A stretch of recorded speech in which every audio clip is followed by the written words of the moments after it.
Good morning, students. Welcome back. As you know that we are continuing our chapter political party. So let's continue the chapter. This is the next videos. You have also studied about the meaning of political party. In these videos that we have to be discussing about the challenges of political party. As you know that political party plays an important role in last videos. What are the function and what are the necessity of political party in a democracy? In these videos that we have to be study about challenges to political parties. Political parties को किन किन challenges का सामना करना पड़ता है, political party के सामने कौन कौन सी चुनौतियां हैं। Let's continue the topic. There are mainly 4 challenges in these videos that we are talking about, and we have also talking about how can parties be reformed. There are mainly 2 topics in these videos that we have studied about. So let's continue the challenges to political parties, यानी कि जो political parties हैं उसके challenges कौन कौन से हैं। The first challenge, सबसे पहला जो चैलेंज है, lack of internal democracy. Internal democracy का मतलब है यहाँ पर लोकतंत्र की कमी, लोकतंत्र की नीड्स है पार्टीज, लेकिन कहीं ना कहीं लैक ऑफ का मतलब होता है कमी होना। लेकिन पार्टीज के अंदर जनरली हम लोग देखते हैं कि पार्टीज में लोकतंत्र की बहुत बड़ी कमी पाई जाती है। As you know that the first challenge is lack of internal democracy within party.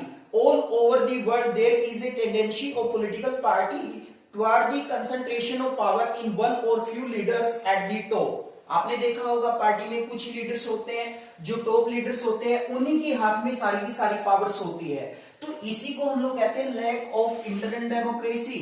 कुछ नेताओं को तो ज्यादा इंपोर्टेंस नहीं दी जाती, लेकिन जो पार्टी टॉप लीडर्स होते हैं उन्हीं के द्वारा कंप्लीट रूप से पार्टी से रिलेटेड डिसीजन लिए जाते हैं। So we can say that the first challenge is lack of internal democracy, यानी कि आंतरिक लोकतंत्र की कमी है। ऐसा नहीं होना चाहिए। जबकि डेमोक्रेसी क्या कहता है, given equal importance to all, सबको इक्वल इंपोर्टेंस दीजिए।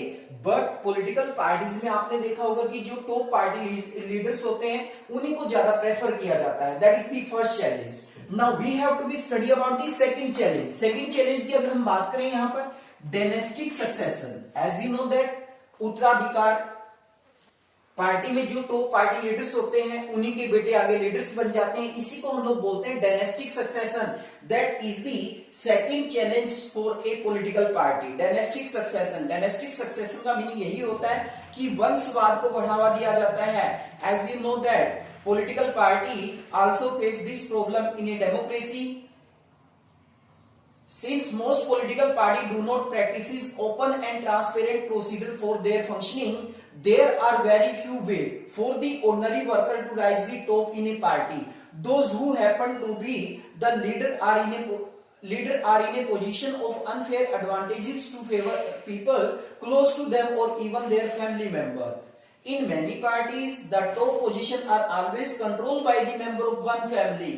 देखा आपने किस तरीके से वन फैमिली का ही रूल रहता है। यहाँ पर यदि हम लोग बात करें आईएनसी की, इंडियन नेशनल कांग्रेस की अगर हम बात करते हैं तो यहाँ पर गांधी परिवार आपने देखा होगा किस तरीके से जो इंडियन नेशनल कांग्रेस है उस पर एक के बाद एक कॉन्टिन्यूटी में उन्होंने रूल किया। तो एक ही पार्टी का कहीं ना कहीं जो टॉप पार्टी लीडर होते हैं उन्हीं का बेटा आगे उस पार्टी को संभालता है। तो कहीं ना कहीं डायनेस्टिक जो सक्सेशन है ये चैलेंज है हमारी पॉलिटिकल पार्टीज के लिए। उत्तराधिकार या वंशवाद का जो नियम है ऐसा नहीं होना चाहिए, बल्कि सभी को इक्वल इंपोर्टेंस मिलनी चाहिए। The third challenge is role of money and muscles power. Role of money and muscles power. Role of money का मतलब है धन का प्रयोग होना, मसल्स पावर का प्रयोग होना। As you know that every political party vote to win election at any cost. किसी भी कीमत पर पॉलिटिकल पार्टी चुनाव जीतना चाहती है।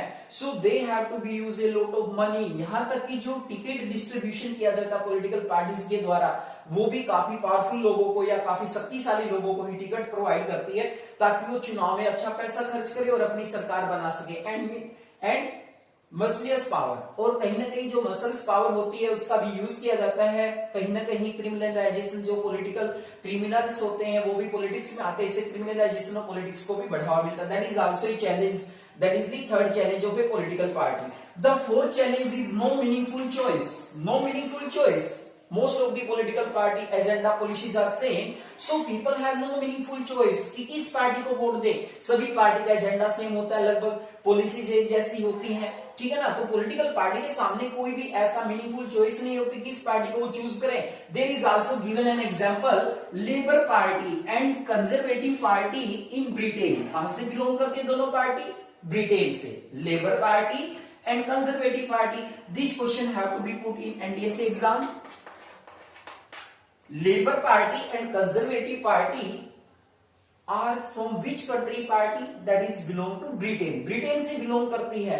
Both parties policies and agenda are same, but there is also a little difference. दोनों का सेम एजेंडा, सेम पॉलिसी है, थोड़ा सा ही डिफरेंस है बिल्कुल दोनों की पॉलिसीज एजेंडा में। तो इस तरीके से लोगों के सामने क्या कोई चॉइस ही नहीं बची, तो उनके लिए चॉइस का तो कोई मीनिंग ही नहीं होता। तो इस तरीके से ये 4 चैलेंजेस है जो हमारी पॉलिटिकल पार्टीज फेस करती है। Once again I would like to tell about all of this.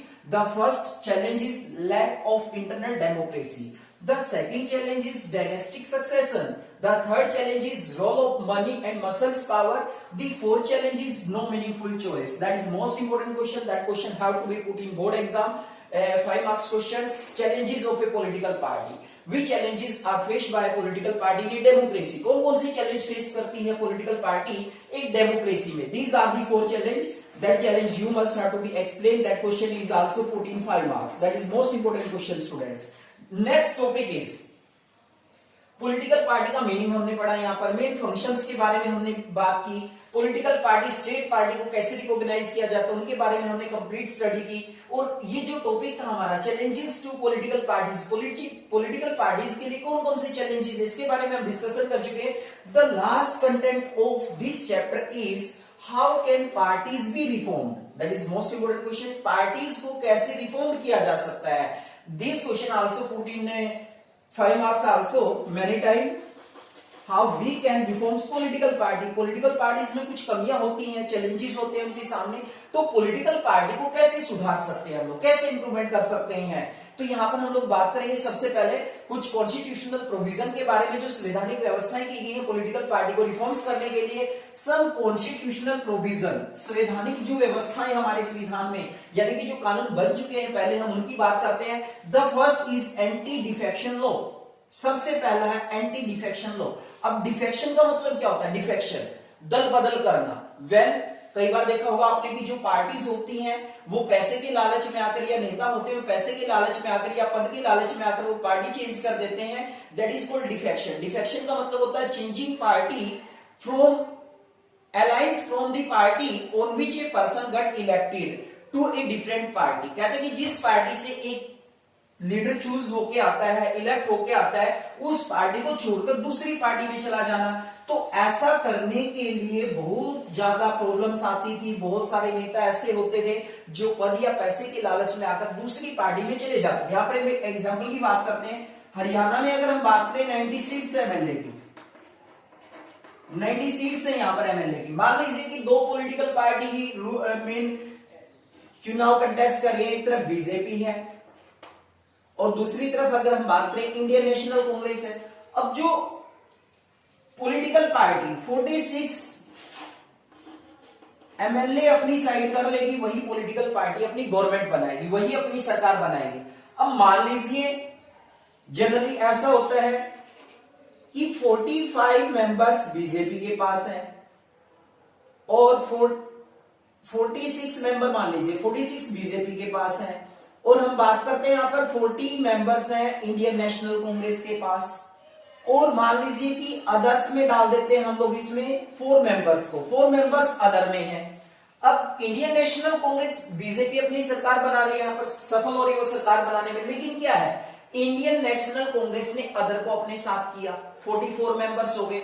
अब यहां पर इंडियन नेशनल कांग्रेस ने क्या किया, इंडियन नेशनल कांग्रेस ने ऐसे 2 एमएलए देखे जिनकी बीजेपी में बिल्कुल नहीं बनती, जिनकी इंपोर्टेंस कम है बीजेपी में, जिनको कोई मंत्रालय नहीं मिला है, कई बार मंत्री खपा हो जाते हैं जब उनको एक अच्छा डेजिग्नेशन नहीं दिया जाता है। तो ऐसी कंडीशंस में वो क्या करती है, वो इन पार्टीज के मेंबर्स को लालच दे देती थी, 2 ही कैंडिडेट को तो अपनी साइड करना है। तो यहाँ पर इनके 46 हो गए, इनके कम हो गए, तो यानी कि इंडियन नेशनल कांग्रेस अपनी गवर्नमेंट बना सकती थी, वो दल बदल कर आ जाते। तो इसी को कहते हैं हम लोग दल बदल करना, डिफेक्शन। डिफेक्शन का मतलब होता है दल बदल करना। एक बहुत ही बड़ी खामी थी, और कहीं ना कहीं एक मुहावरे की बात करते हैं जब भी हम दल बदल का टॉपिक पढ़ते हैं, डिफेक्शन की बात करते हैं, आया राम गया राम। ये हरियाणा की राजनीति से एक मुहावरा निकला था, आया राम गया राम। तो इसको रोकने के लिए, डिफेक्शंस को रोकने के लिए एक कानून बना जिसे हम लोग एंटी डिफेक्शन लॉ के नाम से जानते हैं। इफ एनी एमएलए और MP change their party, their membership should be lost. कहते हैं कि उस एमपी एमएलए की जो मेंबरशिप है वो खत्म हो जाएगी यदि डिफेक्शन करता है तो कोई भी। द सेकंड, ये प्रोविजन कर दिया कि कोई भी एमएलए एमपी अपनी पार्टी को छोड़कर नहीं जाएगा पद या पैसे के लालच में आकर, यदि ऐसा करेगा तो उसकी मेंबरशिप खत्म कर दी जाएगी। तो ये दल बदल विरोधी कानून है, एंटी डिफेक्शन लॉ है। The second is the supreme court order to be candidate to file an affidavit. Affidavit, provision of affidavit कह सकते हो आप लोग। एफिडेविट में क्या होती है, पर्सनल डिटेल होती है, कितनी प्रॉपर्टी है, कोई क्रिमिनल केस पेंडिंग्स तो नहीं है। गिवन डिटेल, एफिडेविट में क्या डिटेल दी जाती है, given detail about property and criminal case pending against him, यानी कि जो भी इलेक्शन कंटेस्ट करता है उसे अपनी पर्सनल डिटेल देनी होती है, भाई उसके पास प्रॉपर्टी कितनी है, कोई क्रिमिनल केस पेंडिंग तो नहीं है। तो मैंडेटरी कर दिया गया सुप्रीम कोर्ट के द्वारा कि कोई भी कैंडिडेट जो चुनाव कंटेस्ट करेगा उसे अपना एक एफिडेविट देना पड़ेगा। एफिडेविट में वो अपनी प्रॉपर्टी की और ये डिटेल देगा भाई उसके खिलाफ कोई भी क्रिमिनल केस पेंडिंग नहीं है। That is the second constitutional provision. The third is file income tax return. पहले क्या होता था, पॉलिटिकल पार्टी को किसी प्रकार का कोई टैक्स पे नहीं करना होता था, but today it is mandatory by the election commission of India that every political party file their income tax returns. हर पॉलिटिकल पार्टी अपना इनकम टैक्स पे करेगी। These are the constitutional provision. यहाँ पे क्वेश्चन दो तरीके से पूछा जाता है, how can parties be reform, What are the provision in the constitution to reform से political party। यदि हम संवैधानिक सुधारों की बात करते हैं तो these are mainly 3 points that we have to be explained in detail. This question have to be put in 5 marks. And the next is other suggestion। हम suggestion दे सकते हैं, अपने personal suggestion है हमारे, like that a law should be made to regulate the internal affairs of party। कहते हैं कि party के अंदर जो internal affairs होते हैं उनको सुलझाने के लिए एक कानून बनना चाहिए। That is the most important। 1/3 seats should be reserved for women in all elections। सभी इलेक्शंस में 1/3 सीट्स यानी कि 33% जो सीट्स हैं वो फीमेल के लिए रिजर्व होनी चाहिए, फीमेल के लिए आरक्षित होनी चाहिए, जबकि ऐसा नहीं है। कहां पर है 1/3 सीट्स फीमेल के लिए रिजर्व? ओनली लोकल गवर्नमेंट में। जो हमारी लोकल गवर्नमेंट है, स्थानीय गवर्नमेंट है, ना स्टेट गवर्नमेंट में इनका फीमेल्स का कंट्रीब्यूशन है, ना इनको रिजर्वेशन दिया गया, केवल लोकल गवर्नमेंट में इनको 1/3 सीट्स रिजर्व की गई है। तो यदि वुमेन को हम लोग बढ़ाएंगे, हर पॉलिटिकल पार्टी के लिए मैंडेटरी कर देना चाहिए कि वो 1/3 सीट्स या 1/3 जो टिकट्स है वो वुमेन को दे। That is most important point. And the third suggestion है हमारा, there should be state funding of election. कहते हैं कि स्टेट फंडिंग ऑफ इलेक्शन होना चाहिए, जो पार्टी को फंड प्रोवाइड करे। This fund be in kind of form, telephone, transport or other types of facility that have to be provided to the political party. These are the most important topics, students. In this topic that we have to be talking about the challenge to political parties. The second is how can parties be reformed. There is also two points that we have to be discussing. There are some constitutional provision and there are some suggestion. That is our personal suggestion. That is most important topic. That is the last topic of our chapter. That chapter have to be completed